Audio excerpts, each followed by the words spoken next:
Câmara aprovou na noite de terça-feira o projeto do novo arcabouço fiscal, uma das prioridades do governo Lula no Congresso este ano.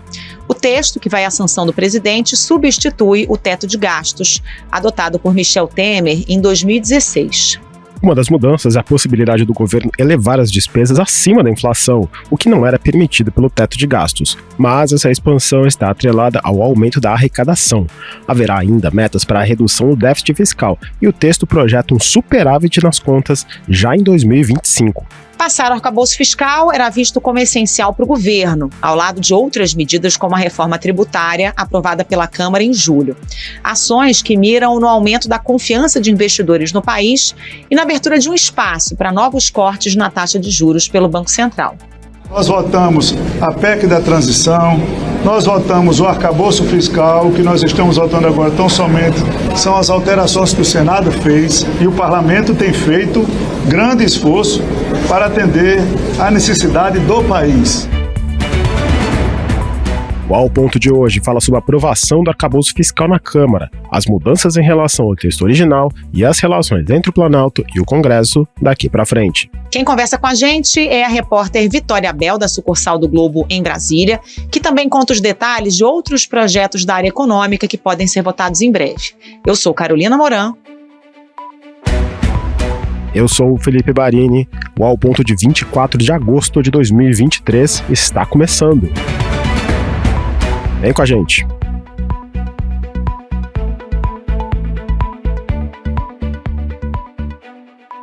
Vitória Bel, bem-vinda aqui ao Ponto mais uma vez. Para a gente começar essa conversa, relembra aqui para o nosso ouvinte quais são os pontos principais desse novo arcabouço fiscal. Ele atrela a elevação de gastos do governo ao aumento de arrecadação e também cria alguns gatilhos em caso de descumprimento dessas metas, né?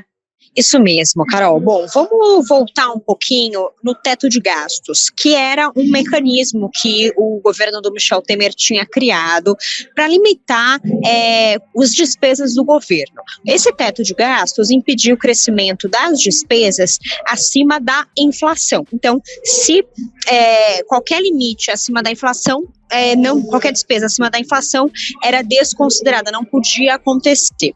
O que acontece? Essa nova âncora fiscal aprovada aqui na Câmara dos Deputados permite que os gastos públicos cresçam acima da inflação, mas deixando aí, portanto, o governo menos apertado no orçamento, mas mesmo assim vai existir um limite, o que eles chamam de banda aí de limite para crescimento dessa despesa. Os gastos só poderão crescer entre 0,6% e 2,5% acima da inflação. Então foi uma espécie de licença que o Fernando Haddad, ministro da Fazenda, conseguiu dar para um crescimento acima da inflação, mas ainda assim limitado. Isso dá uma folga para o governo quando o ano for muito difícil, então permite que cresça ali um pouquinho acima da inflação, mas também não é um libera geral de gastos. E aí a gente também destaca um outro freio que foi colocado e vincula o crescimento das despesas à arrecadação. Os gastos do governo só poderão crescer 70% do aumento real de despesa do ano anterior. Traduzindo, vamos supor que no ano de 2023 exista um aumento real de despesa de X% no Brasil. Tivemos um bom ano, vamos supor que tenha um aumento de receita. Em 2024, o gasto só vai poder crescer 70% desse aumento X. Então, ele vincula a cada ano uma meta que vai mudando ano a ano conforme a saúde financeira do governo. Lembrando também, é importante a gente destacar que o governo colocou um objetivo nesse arcabouço fiscal de superávit primário em relação ao PIB, ou seja, as receitas primárias têm que ser maiores que as despesas, ou seja, o governo precisa ganhar mais do que gastar. Esse superávit vai ter que ser 0,5% do PIB em 2025 e 1% do PIB em 2026. E se esses objetivos de crescimento não forem atingidos, aí a gente já vem com uma primeira punição. Só poderão crescer os investimentos e as despesas o equivalente a 50% do aumento de receita. Então, ao invés daquele 70% que a gente tinha mencionado, vai baixar para 50% o limite de crescimento das despesas e de gastos do governo. Agora, se o resultado for melhor, tudo bem. Daí, esse dinheiro a mais poderá ser usado para investimentos públicos, mas o projeto também deixa claro que esse dinheiro a mais ganho pelo governo não pode ser usado para custeio da máquina pública, ou seja, para aumentar cargos adoidado.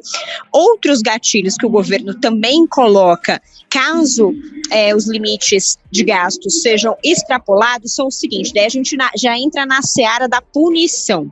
O governo fica proibido de criar cargos, alterar a estrutura de carreiras do funcionalismo público, fica proibido de criar auxílio para servidor, de dar reajuste para servidor e também de conceder ou ampliar incentivos fiscais para as empresas. Então, ou seja, tudo que se relaciona a benesses do governo e não a investimentos públicos serão proibidos. Se ainda assim o governo desobedecer e continuar fora da meta fiscal, ou então criar cargos, mesmo sendo proibido, o governo vai ser acusado, portanto, de crime de responsabilidade pelo cumprimento da meta fiscal, e aí sim poderão haver punições administrativas para o governo. Carol e Felipe. Para Vitória, o Senado já tinha aprovado o projeto do arcabouço fiscal em junho. Desde então, a gente aguardava a votação em segundo turno na Câmara, de onde você conversa com a gente, o que só aconteceu na terça-feira. Como foi a costura para colocar esse projeto na pauta? E o mais importante, dá para dizer que essa foi uma vitória do governo, ao menos uma vitória parcial do governo? Olha, eu acho que uma vitória parcial, porque foi uma vitória depois do governo precisar voltar atrás em algumas atitudes para poder colocar o arcabouço à frente. Vamos lembrar que o arcabouço estava como prioridade, inclusive dos deputados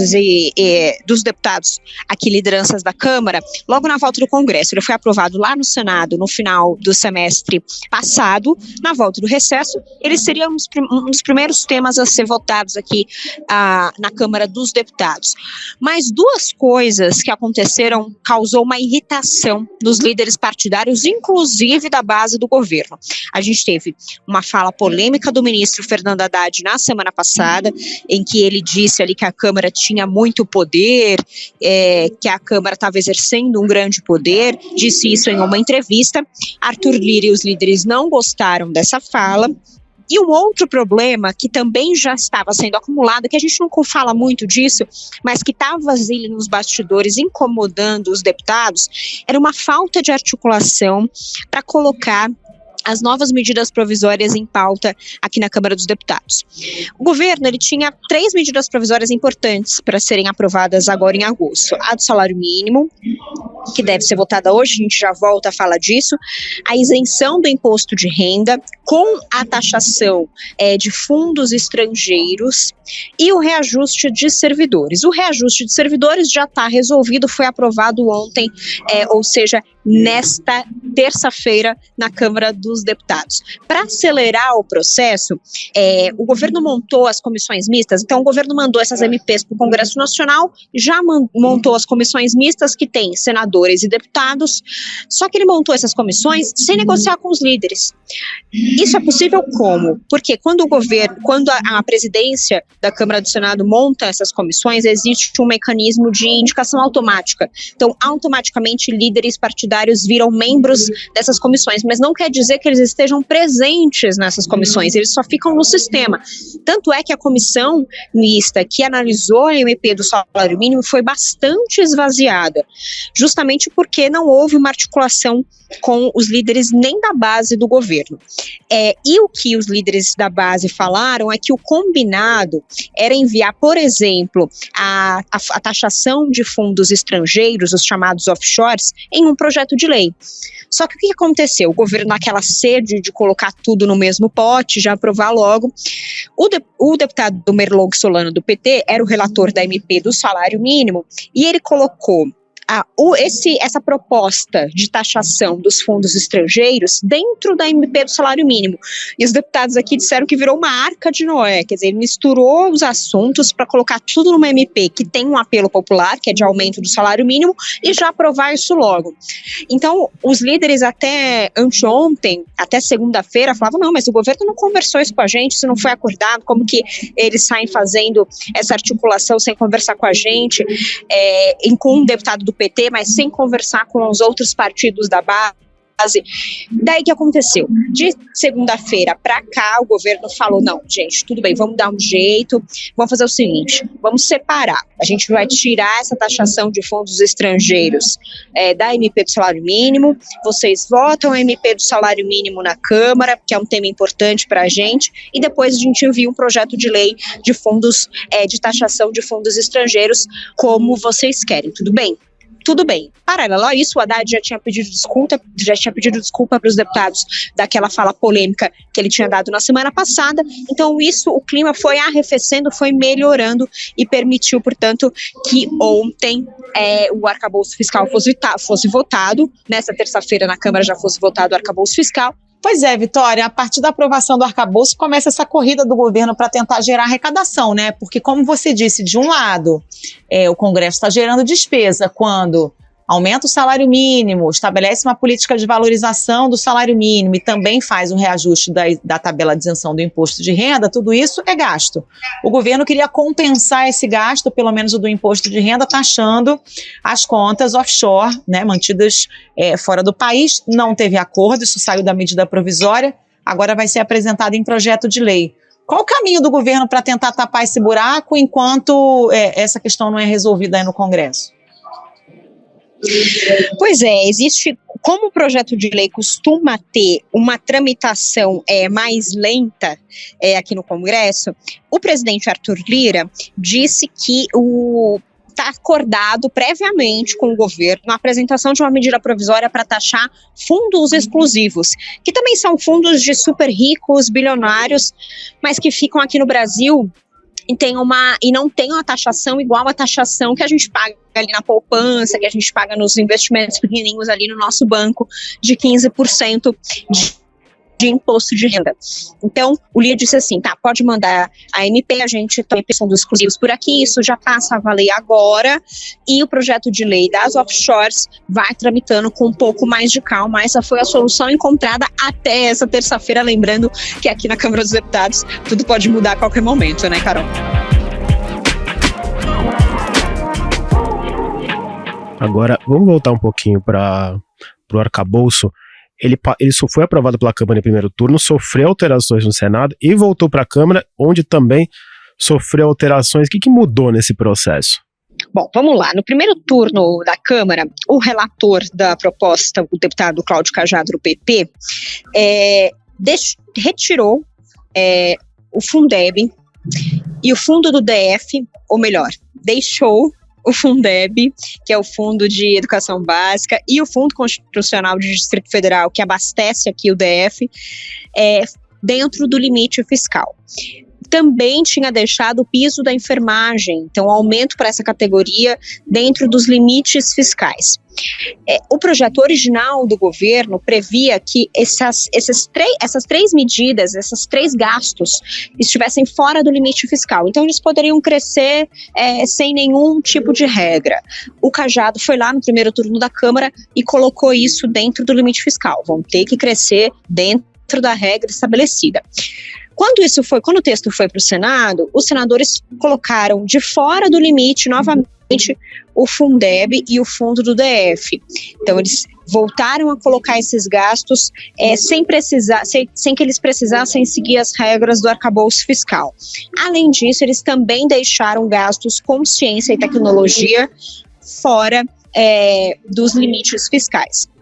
Uma outra alteração que o Senado também fez é em relação ao cálculo ali de inflação por um orçamento de 2024, que permitia um espacinho a mais a pedido do governo.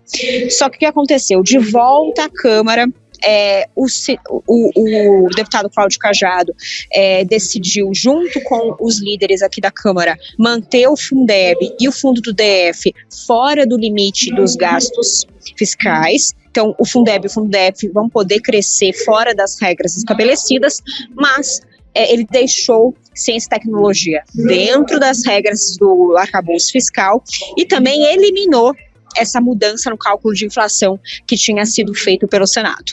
E aí, o que isso significa, em Vitória, essa mudança no cálculo da inflação? O governo perde espaço fiscal? Teria que gastar menos no ano que vem? Então, não, porque a gente já vai dizer um pouco da solução que o governo deu para isso. O governo queria mais espaço, mas a gente pode dizer que é uma espécie de espaço virtual.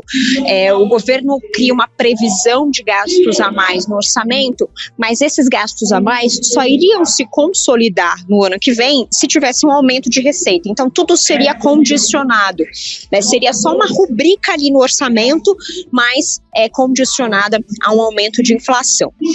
Hoje, o cálculo da inflação, que foi aprovado no arcabouço na Câmara dos Deputados e que tinha sido, e que estava na primeira versão do Cláudio Cajado aqui na Câmara, considera um cálculo de inflação que vai de julho do ano passado, portanto, julho de 2022, a junho deste ano de 2023. O que o texto diz?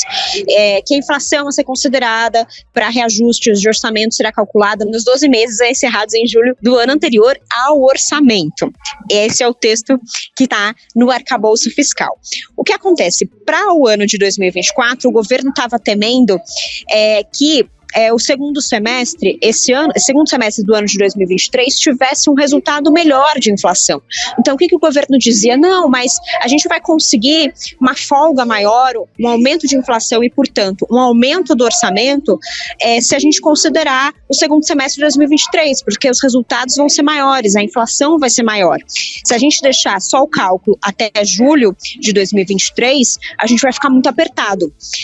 Então, o Senado, atendendo a esse pedido do governo, lá tinha permitido que o governo enviasse a proposta de orçamento de 2024, o valor das despesas, considerando a projeção de inflação até o final do ano, portanto, com uma inflação maior, abrindo um crédito suplementar que podia chegar a 40 bilhões de reais. Mas vamos lá, o texto voltou para a Câmara e ontem, nessa terça-feira, o deputado Cláudio Cajado disse que não aceitaria essa mudança e que o texto, portanto, voltaria a ser o texto dele. Então, hoje estamos com um cálculo mais conservador da inflação, que considera os 12 meses anteriores ao do ano que vai ser o ano do orçamento. Portanto, o orçamento de 2024 vai ter um cálculo de inflação considerando até julho de 2023.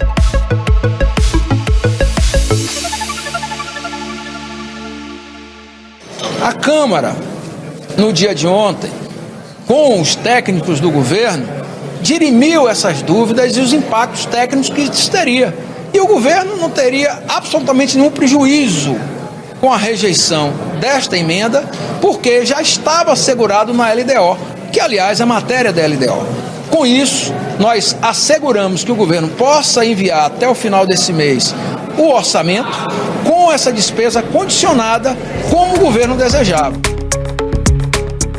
Mas o governo já previa essa alteração e criou até um plano B, né? Que vai incluir na LDO uma proposta com esse mesmo teor. Resolve? Pois resolve. E é justamente isso que o deputado Cláudio Cajado deu como desculpa para não aceitar essa alteração do Senado. Porque o que ele diz é que esse é um problema que é exclusivo do orçamento de 2024. Então, isso poderia ser tratado na Lei de Diretrizes Orçamentárias de 2024, e não num arcabouço fiscal que iria valer para todos os outros anos, né? Uma regra fiscal que vai valer de forma neutra para todos os governos futuros, né? Se ele se mantiver, se o arcabouço se mantiver.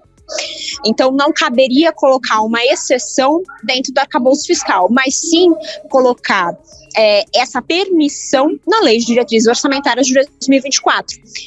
E foi isso que o governo fez. Ele propôs um artigo semelhante ao que o Senado tinha feito no projeto da LDO, permitindo esse crédito extra. Então, o artigo fala que se o cálculo de inflação no segundo semestre der um resultado, no segundo semestre de 2023, der um resultado maior, é possível fazer um crédito suplementar para o ano de 2024. Então, isso está especificado já no orçamento do ano que vem. Então, esses 40 bilhões virtuais já estão garantidos para 2024. Vitória, a gente está nessa conversa aqui deixando claro que o governo está numa corrida para elevar a arrecadação para que o arcabouço consiga parar de pé, né? A partir da aprovação, agora vem esse novo desafio. Tem outras medidas aí no radar da Fazenda para gerar receita?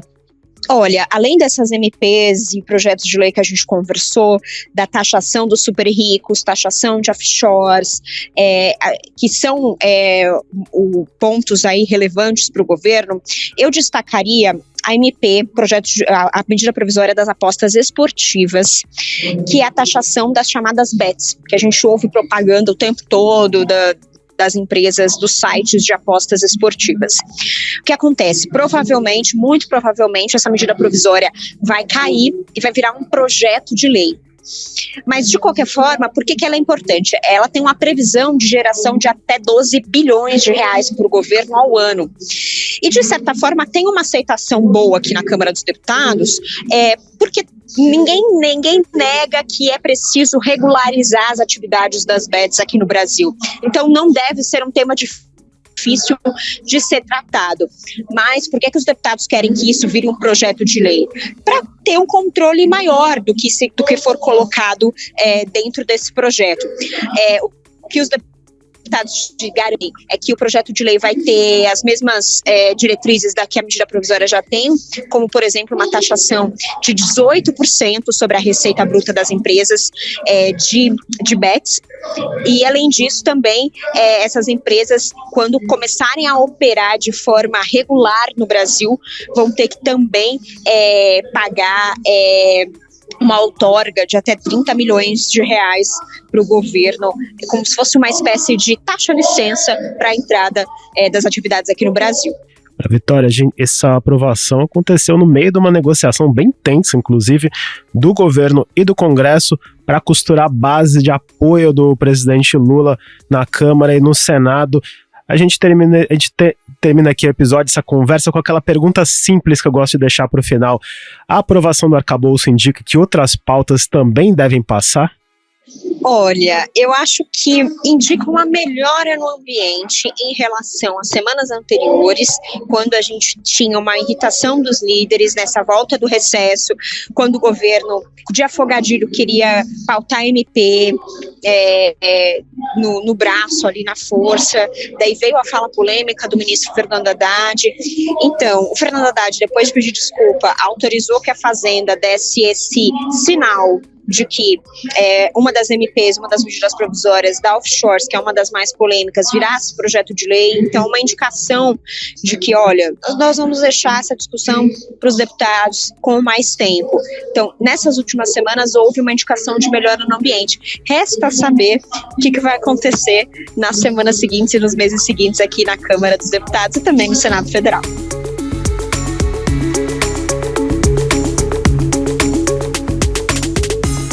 De tédio por falta de assunto, em Brasília ninguém passa. E Vitória Bel, muito obrigado por essa participação, como sempre, espetacular aqui no Ao Ponto, e volte sempre. Obrigada, Vitória, até a próxima. Imagina, obrigada, gente, até mais.